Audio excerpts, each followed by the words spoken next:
का खर्चा चलाता है, लेकिन बावजूद इसके उसका जीवन मुश्किलों से भरा है। नंदिनी परेशान रहती है क्योंकि उसे लगता है कि आरव की ईमानदारी घर की स्थिति सुधारने में मदद नहीं कर रही। आरव अपनी मेहनत पर विश्वास करता है और ईमानदारी से अपने सिद्धांतों पर कायम रहता है। ये ईमानदारी तुम्हें और हमें भूखा मार देगी। रोज लकड़ी बेचने से कितना कमा पाओगे? किसी और काम धंधे के बारे में क्यों नहीं सोचते? नंदिनी, मैं अपनी ईमानदारी नहीं छोड़ सकता। गलत तरीके से पैसे कमाना हमारे जीवन को कभी बेहतर नहीं बनाएगा। ईमानदारी से जिंदगी नहीं चलती। अगर ईमानदारी से जिंदगी चलती तो आज हमें ये दिन ना देखना पड़ता। क्या तुम्हें अपने बेटे की पढ़ाई की चिंता नहीं है? मुझे आयुष की पढ़ाई की चिंता है, लेकिन उससे ज्यादा अपने असूलों की। अगर मैं बेईमानी करूंगा तो अपने बेटे को क्या सिखाऊंगा? मेहनत का रास्ता मुश्किल जरूर है, पर सही है। पापा, क्या मैं पढ़ाई छोड़ दूं? नहीं बेटा, मेहनत और ईमानदारी से बड़ा कोई गुरु नहीं है। तुम्हारी पढ़ाई कभी नहीं रुकेगी। बस यही बात तुम हमेशा कहते हो, लेकिन इन बातों से पेट नहीं भरता आरव। आरव चुपचाप बाहर चला जाता है और अपने औजार उठाकर जंगल की ओर बढ़ता है। नंदिनी उसे देखती रहती है, लेकिन उसके गुस्से से भी चिंता झलकती है। आरव जंगल में लकड़ी काट रहा है और सारी लकड़ियां लेकर आरव बाजार पहुंचता है, लेकिन कोई खरीदार नहीं मिलता। तो फिर आरव सारी लकड़ियां बाजार में रख देता है और शाम होने वाली थी। वह राशन की दुकान पर जाता है, थका हारा लेकिन उम्मीदें लेकर। भाई साहब, घर में कुछ भी नहीं है, बच्चों के लिए खाना नहीं है, थोड़ा राशन दे दीजिए। आरव, आज तो लकड़ी की जरूरत नहीं है, पैसे भी नहीं है। पहले जो उधारी थी वो चुकाओ, फिर बात करेंगे। भाई, मेरे पास अभी कोई तरीका नहीं है। घर में भूख लगी है, कुछ तो मदद करो। मैंने पहले ही कह दिया था, उधारी नहीं दे सकता। जब तक पहले का हिसाब नहीं चुकाओगे कोई बात नहीं होगी। आरव मायूस होकर खाली हाथ वहां से चलता है। उसके कदम धीमे हो जाते हैं, जैसे उसकी उम्मीदें भी टूट चुकी हों। शाम का समय था। आरव घर लौटता है, लेकिन नंदिनी का चेहरा गुस्से से भरा हुआ था। वह उसे आते देख चिल्लाती है। कहा था ना तुमसे, आज कुछ करने का रास्ता निकालो, फिर वही लकड़ी काटने का काम करते रहोगे। अब बताओ, खाने के लिए क्या लाए हो? कोई उधारी नहीं दी है तो क्या तुम बस इसी तरह हाथ फैलाते रहोगे? आरव पूरी तरीके से थका हुआ और निराश सिर झुकाए खड़ा रहता है। उसे कोई जवाब नहीं सोचता, सिर्फ अपनी असफलता का एहसास होता है। तुमने कभी सोचा है क्या हम इस तरह जिंदगी गुजार सकते हैं? सिर्फ मेहनत और ईमानदारी से तो कुछ नहीं होगा। तुम हर दिन संघर्ष करते हो, लेकिन आखिरकार कुछ हासिल नहीं होता है। ये क्या है आरव? तुम्हारी वजह से हमारा घर, हमारा परिवार एक दिन भूखा मर जाएगा। नंदिनी, मुझे पता है, लेकिन मुझे विश्वास है कि हमारी मेहनत और ईमानदारी एक दिन रंग लेके आएगी। मैं कभी हार नहीं मानूंगा। तुम कहते हो विश्वास रखो, ये विश्वास हमें भला क्या देगा? तुमसे सिर्फ उम्मीदें हैं, और जब हम भूखे होते हैं तो ये उम्मीदें हमारी भूख को नहीं भर सकती। देखो, अब तुम मेरे सामने सब्जी, राशन या बच्चों की फीस के बारे में कुछ नहीं बोल सकते। तुम्हारी ईमानदारी अब सिर्फ हमें परेशान कर रही है आरव। आरव का दिल चूर हो जाता है, लेकिन वो नंदिनी के गुस्से का विरोध नहीं करता। वो समझता है कि वह कितनी परेशान है, लेकिन उसका दृढ़ विश्वास और ईमानदारी उसे आगे बढ़ने की ताकत देती है। नंदिनी रसोई में जाती है और एक थाली में खिचड़ी रखकर लाती है। घर में बस एक ही मुट्ठी चावल बचा था, तुम्हारे लिए उसकी खिचड़ी बनाई है। अब हमारे लिए कुछ नहीं है, ये खा लो, और हम दोनों के लिए बस पानी बचा है। नंदिनी, मैं जानता हूं कि हालात मुश्किल है, लेकिन मैं अपने असूलों से समझौता नहीं कर सकता। उसूलों से पेट नहीं भरता है आरव। आयुष की स्कूल फीस का क्या होगा? कल सुबह उसे खुद स्कूल लेकर जाना। मैं अब और सुनने के लिए तैयार नहीं हूँ। नंदिनी पानी का ग्लास लेकर बैठ जाती है, जबकि आरव चुपचाप खिचड़ी खाने लगता है। दोनों की आंखों में दर्द और संघर्ष साफ झलकता है। आरव आयुष को स्कूल लेकर जाता है। स्कूल ऑफिस में क्लास टीचर से मुलाकात होती है। आरव जी, आयुष की फीस काफी समय से बकाया है। अब हम और इंतजार नहीं कर सकते। सर, मैं बस थोड़ा और समय चाहता हूँ। मैं ईमानदारी से मेहनत कर रहा हूँ। कुछ दिन की और मोहलत दे दीजिए। हर बार यही बहाना लेकर आते हो। स्कूल को भी अपने खर्च चलाने होते हैं। सर, मेरे बेटे की पढ़ाई मत रुकवाइए। मैं वादा करता हूँ 1 हफ्ते में फीस चुका दूंगा। टीचर कुछ देर सोचते हैं और फिर गहरी सांस लेते हैं। ठीक है आरव, तुम्हें 1 हफ्ते की मोहलत देता हूँ, लेकिन ये आखिरी बार है। इसके बाद हम कोई बहाना नहीं सुनेंगे। धन्यवाद सर, मैं आपका यह एहसान कभी नहीं भूलूंगा। आरव आयुष को गले लगाता है और उसके सिर पर हाथ फेरता है। दोनों घर लौट जाते हैं। आरव के चेहरे पर हल्की राहत की झलक दिखती है, लेकिन जिम्मेदारी का बोझ कम नहीं होता। आरव रोज जंगल में लकड़ियां काटकर बेचता था, लेकिन कमाई इतनी कम थी कि घर का खर्च मुश्किल से चलता।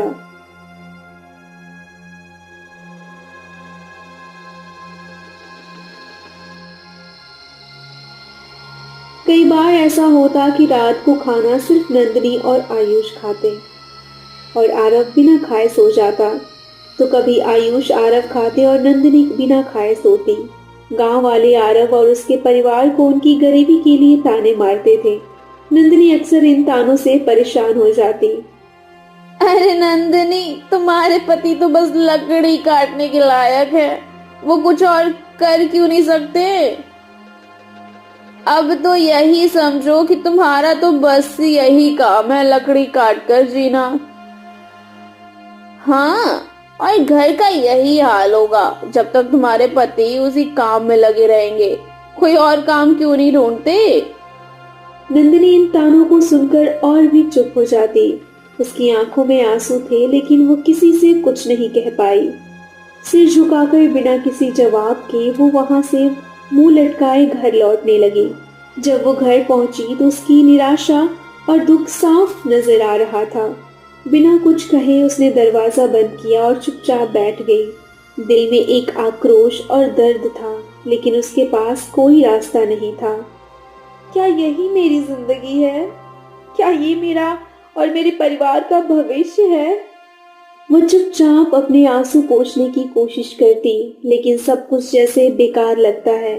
आरव की संघर्ष, मेहनत और ईमानदारी के बावजूद नंदिनी को ये सब बर्दाश्त करना बहुत मुश्किल हो जाता है। फिर शाम को आरव जैसे ही घर आता है तो नंदिनी चिल्लाती है, सुन रहे हो? अब तो गांव वाले भी मजाक बनाने लगे हैं। लोगों की बातें सुनने से बेहतर है अपने काम पर ध्यान देना। एक दिन यही लोग हमारी तारीफ करेंगे। कठिन परिस्थितियां और कम भोजन के कारण नंदिनी का स्वास्थ्य बिगड़ने लगा। डॉक्टर ने आराम करने की सलाह दी, लेकिन घर का काम वही संभालती थी। तुम अपना ख्याल क्यों नहीं रखती नंदिनी? अगर तुम्हें कुछ हो गया तो? मैं जानती हूँ तुम्हारी मुश्किलें। अगर मैं कमजोर पड़ जाऊंगी तो घर कैसे चलेगा? एक दिन आरव जब जंगल में लकड़ियां काट रहा था तो उस वक्त जंगल में शाही काफिला गुजरता है। राजा, रानी और मंत्री शिकार पर निकले होते हैं। रानी ने अपने गले में एक बहुमूल्य हार पहना हुआ है जो सोने और कीमती रत्नों से जड़ा हुआ है। अचानक शाही घोड़ा झूलता है और रानी के गले से हार टूटकर जमीन पर गिर जाता है। हार के गिरने की आवाज सुनकर रानी चौंक जाती है। महाराज, मेरा हार! हार जमीन पर गिरते हुए घास और पत्तों के बीच छिपने लगता है। रानी इसे देख पाती है, लेकिन वह हार को अपनी ओर खींचने के लिए झुकी नहीं। उसकी आंखों में चिंता और घबराहट है। ये कैसे हुआ? ये हार मेरी रानी के लिए अनमोल है। इसे ढूंढना बहुत जरूरी है। राजा उठ पड़ता है और हार को ढूंढने के लिए सैनिकों को आदेश देता है। सभी सैनिक, हार को ढूंढो। ये हमारा सम्मान और रानी का प्यार है। सैनिक और मंत्री हार को खोजने के लिए इधर उधर बिखर जाते हैं, लेकिन हार जल्दी नहीं मिलता। सुनो, ये हार बहुत कीमती है। इसे हर हाल में ढूंढ कर लाओ। जंगल का कोना कोना छान मारो। महाराज, हम इसे जल्दी ढूंढने की कोशिश करेंगे। आप और रानी विश्राम करें। सैनिक इधर उधर खोजने लगते हैं, लेकिन हार कहीं नहीं मिलता। फिर सब राजमहल वापस चले जाते हैं। आरव ये सब दूर से देख रहा होता है। वो अपनी लकड़ी काटने का काम छोड़कर ध्यान से आसपास देखने लगता है। कुछ ही देर में उसकी नजर चमकती हुई चीज पर पड़ती है। वो पास जाकर देखता है तो वो हार होता है। ये तो वही हार है जिसकी राजा और रानी खोज करवा रहे हैं। इसे तुरंत लौटाना चाहिए। फिर वो लेकर जंगल से गांव की तरफ आने लगता है। सभी लोग कितनी देर से ढूंढ रहे थे, लेकिन मैंने इसे पाया। अब ये मुझे वापस लौटाना होगा। कल सुबह जाकर इसे रानी के पास दे दूंगा। आरव ये सोचते हुए हार लेकर राजमहल की ओर बढ़ता है कि शाम हो चुकी है और वो थक कर लौटता है। आरव घर पहुंचता है और नंदिनी को ये सारी बातें बताता है। नंदिनी, मैं वो हार लेकर आया हूँ जो राजा और रानी ढूंढ रहे थे। मैंने सोचा कल सुबह इसे वापस कर दूं। तुमने वो हार पाया? ये तो बहुत बड़ी बात है आरव। पर क्या तुम सच में इसे लौटा दोगे? नंदिनी के चेहरे पर सोचने की लकीरें हैं। फिर उसका मन लालच से भर जाता है। क्या होगा अगर हम इसे बेच लें? हम अपनी हालत सुधार सकते हैं आरव। तुम्हें नहीं लगता कि ये एक अच्छा मौका है? नहीं नंदिनी, ये हार हमारा नहीं है। मैं इसे लौटा दूंगा। ये हमारी ईमानदारी की परीक्षा है। तुम हमेशा यही कहते हो, मगर सोचो हमारे पास क्या है। स्कूल की फीस भरने के पैसे नहीं हैं, घर में एक वक्त का खाना भी मुश्किल से मिलता है। ये हार हमें हमारे सारे कर्ज चुकता करने में मदद कर सकता है। हमारे पास जो कुछ भी है वो सब हमने अपनी मेहनत से कमाया है। ये हार हमें बेईमानी से नहीं मिलेगा। तुम देखो, हमारा समय आएगा, हम सही रास्ते पर ही आगे बढ़ेंगे। तुम्हें लगता है हमारी हालत ऐसी रहेगी? स्कूल की फीस, सब्जी और घर का खर्च कैसे चलेगा? हमें धैर्य रखना होगा नंदिनी। सही समय पर सब कुछ ठीक हो जाएगा। आरव ये कहकर थका हुआ महसूस करता है और वो सोने के लिए बिस्तर पे लेट जाता है। नंदिनी चुपचाप बैठी रहती है, मन ही मन सोचते हुए कि क्या ये सही है या नहीं। आरव सुबह उठता है, हार लेकर राजमहल जाता है।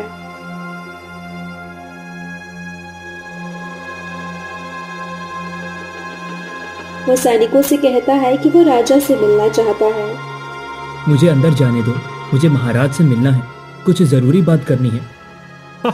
एक गरीब लकड़हारा राजा से मिलने का सपना देख रहा है।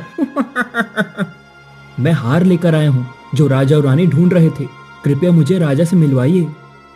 सैनिक उसे राजमहल के भीतर ले जाते हैं। राजा और रानी की उपस्थिति में आरव हार को सम्मान के साथ उनके सामने रखता है।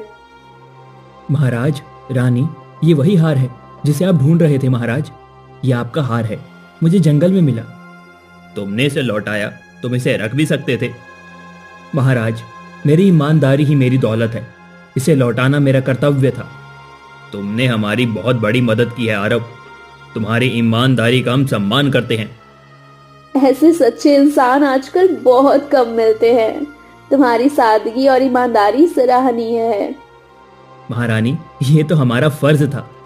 तुम्हारी मदद ने हमारे सम्मान को बचाया है। अब तुम्हारे परिवार की हर जरूरत पूरी करेंगे। और तुम जानते हो, ये हार मेरे लिए बस बहुत कीमती है, क्योंकि ये मेरी माँ की आखिरी निशानी है। राजमहल में राजा और रानी के सामने आरव खड़ा है। उन्होंने उसे धन और उपहार दिए, लेकिन आरव विनम्रता से इसे अस्वीकार कर देता है। महाराज, रानी, मैं आपका बहुत आभारी हूँ, लेकिन मैंने जो किया वो मेरी जिम्मेदारी थी। मुझे इस हार को लौटा देने में कोई एहसान नहीं चाहिए। मैं मेहनत करने वाला व्यक्ति हूँ, मुझे किसी चीज की अपेक्षा नहीं है। राजा और रानी आरव की ईमानदारी को देखकर प्रभावित होते हैं। तुम्हारी ईमानदारी और कर्तव्य निष्ठा ने हमें बहुत प्रभावित किया है आरव। हम तुम्हें उपहार देना चाहते, लेकिन तुमने उसे अस्वीकार कर दिया। फिर भी तुम्हारे सामर्थ्य को देखते हुए हम तुम्हें एक अवसर देना चाहते हैं। राजा सोचते हुए कुछ निर्णय लेते हैं। मैं तुम्हारी कठिनाइयों को समझता हूँ आरव। तुम्हारे जैसे ईमानदार व्यक्ति को दरबार में जरूर होना चाहिए, लेकिन यह निर्णय लेने से पहले मैं तुम्हारी परीक्षा लेना चाहता हूँ। तुम्हें एक साधु महात्मा के पास ले जाना होगा जो तुम्हारे दिल और मंशा को परख सके। आरव चुपचाप सिर झुकाकर राजा की बात मानता है। राजा उसे साधु महात्मा के पास भेजने का आदेश देते हैं। आरव को राजा के आदेश पर एक साधु महात्मा के पास ले जाया जाता है। साधु महात्मा गहरे ध्यान में बैठे थे। जब आरव उनके पास पहुंचता है तो साधु महात्मा उसकी ओर नजरें उठाते हैं। तुम कौन हो जो राजा के दरबार से भेजे गए हो? महाराज ने मुझे आपके पास भेजा है। वो चाहते हैं कि आप मेरी परीक्षा लें और मैं जान सकूं कि क्या मैं दरबार में सलाहकार बन सकता हूं। मैं तुम्हारे दिल को देखूंगा और तुम्हारी परीक्षा लूंगा। साधु महात्मा आरव को ध्यान से देखते हैं और उसकी मेहनत, ईमानदारी और धैर्य को समझते हैं। वो उसे कुछ समय तक शांतिपूर्वक सोचने के लिए कहते हैं। तुम में असूल है आरव। तुम्हारे अंदर ना केवल ईमानदारी है बल्कि तुम्हारी सोच भी बहुत स्पष्ट है। तुम जिस राह पर चल रहे हो वो सही है। मैं राजा से कहूंगा कि तुम्हें दरबार में एक सलाहकार के रूप में नियुक्त किया जाए। साधु महात्मा की परीक्षा पूरी होने के बाद आरव को दरबार में एक सलाहकार के रूप में नियुक्त किया जाता है। राजा ने उसे उच्च सम्मान दिया और उसकी मदद से राजमहल की नीतियों में सुधार लाने की दिशा में काम किया। तुम्हारी सलाह ने हमारी स्थिति को बेहतर किया है आरव। तुम हमारे दरबार में एक महत्वपूर्ण स्थान प्राप्त कर चुके हो। अब तुमसे यही उम्मीद है कि तुम राजकाज को सरल और ईमानदारी से चलाओगे। महाराज, मैं केवल आपकी सेवा में हूँ। मेरी सलाह ये है कि हम जनता से सीधे संपर्क बढ़ाएं और उनके मुद्दों को प्राथमिकता दें। हमें नीतियां बनाते समय सिर्फ अपने महलों और दरबारों तक नहीं बल्कि किसानों, श्रमिकों और गरीबों की भी सुननी चाहिए। उनकी परेशानियों को समझकर ही हम सच्चा बदलाव ला सकते हैं। राजा ने आरव की बातों को ध्यान से सुना और मुस्कुराते हुए कहा, तुम्हारी बात बिल्कुल सही है आरव। आज से हम जनता से सीधे संवाद बढ़ाएंगे और उनके साथ नीतियां बनाने का काम करेंगे। मैं तुम पर पूरा विश्वास करता हूँ कि तुम हमारे राज्य को सही दिशा में लेकर जाओगे। आरव अब राजा के साथ